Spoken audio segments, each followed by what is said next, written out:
Hello, everyone. I'm Devani Rodriguez, and welcome again to our podcast, Voices in a Digital Era. In today's episode, we're exploring the fascinating world of media and modes of communication.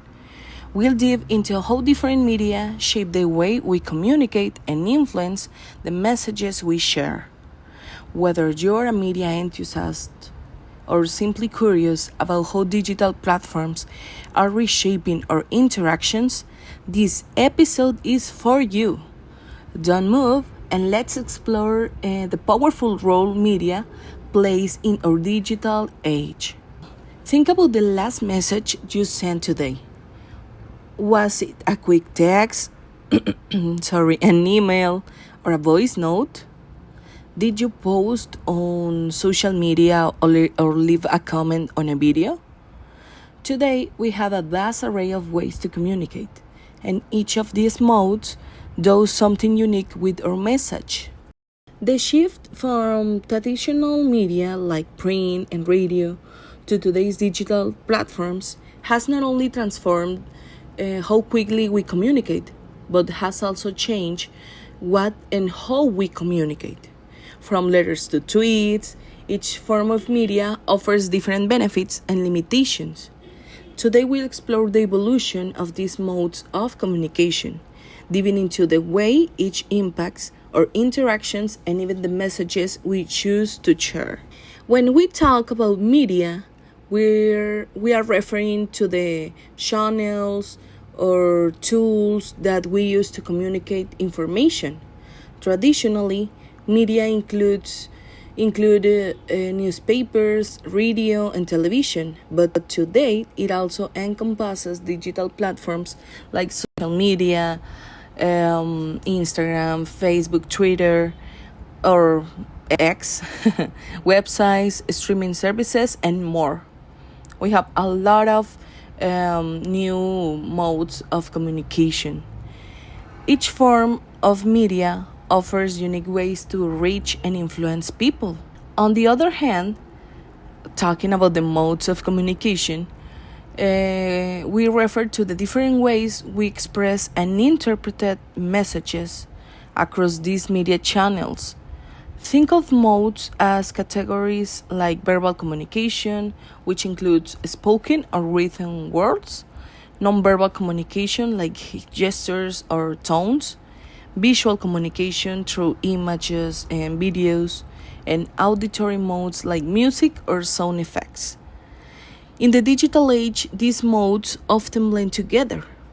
Think of a video post on social media where we can have verbal, visual, and even non-verbal cues all working at once.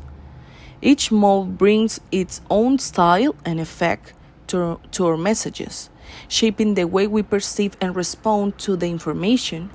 And understanding these concepts help us to see how media and modes combine to create impactful communication experiences.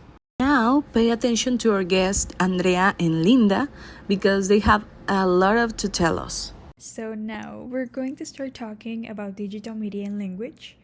And as we can see, navigating through social connections and also creating new ones has been easier thanks to the powerful tool that is social media. Social media allows us to build connections with other individuals all around the world that share the same likings, skills, and even the same crushes than us. This enables the construction of a bridge of connection with people online. So, as we become more immersed in communicating through the internet, it is often seen that we lose the ability and the desire of communicating in person. When we communicate with others, 90% of the time our messages get misinterpreted and misunderstood as we don't share the same social backgrounds or our vision of life is different from others. But online communication intensifies these barriers because we lack important aspects that we're only able to perceive when we are interacting physically with others, like reading body language or perceiving the tone of voice. Now, to talk about the evolution in language and communication, we also must start talking about the improvements that are being made in it. I am able to see how social media has shaped and improved communication a lot. But mainly, social media allows to bridge the gap between everyone everywhere. This accessibility that we have nowadays has revolutionized the way that we maintain relationships and create new ones. But an important tool that I believe has improved communication a lot is that social media empowers individuals to be heard on a global scale. It provides a platform where even the most marginalized voices can resonate.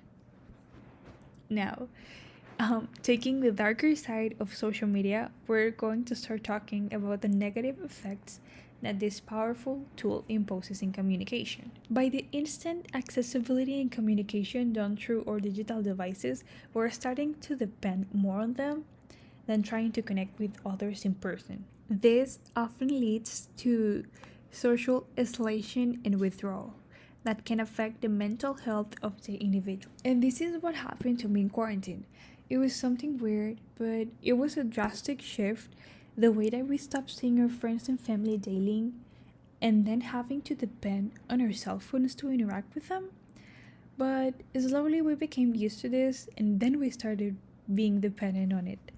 I remember when quarantine stopped, I was so afraid of going back to face classes because I feared that I had lost my social skills and my ability to interact with others without dying from social anxiety. So, if individuals start neglecting face to face interaction and start preferring using electronic devices to communicate with others, our social skills will start to decay, and we will be deeply affected by this. Substituting social media interactions for face to face communication may impact not only existing relationships but also the ability to form new ones. From the evidence gathered, it seems that social media is a socially poisonous force. In reality, however, it isn't all negative. While it is not the ideal way to communicate with others, it presents the opportunity to still be able to connect with people who might otherwise not be seen. The important point is that it is essential to understand the limits and drawbacks of the forces that are so ever present in our lives. Thank you, Andrea. It's very important information you share with us because digital media change a lot our ways of thinking. And what about you, Linda? Just like digital media are changing language, they're also changing the way we connect and form communities. It's not just about how we speak, it's about how we find and interact with each other in totally new ways. So, digital media has made us rethink how we define language and communities. Manuel Castells, a well known researcher, says that digital technology has created new kinds of social groups and identities. Unlike old school social groups that we tie to specific places, people today connect online, often across huge distances. This shift changes not just how we interact, but how we see our audiences and the context of our conversations. This idea builds on the work of researchers like Rumpers and Himes, who talked about speech communities, basically groups that share ways of communicating.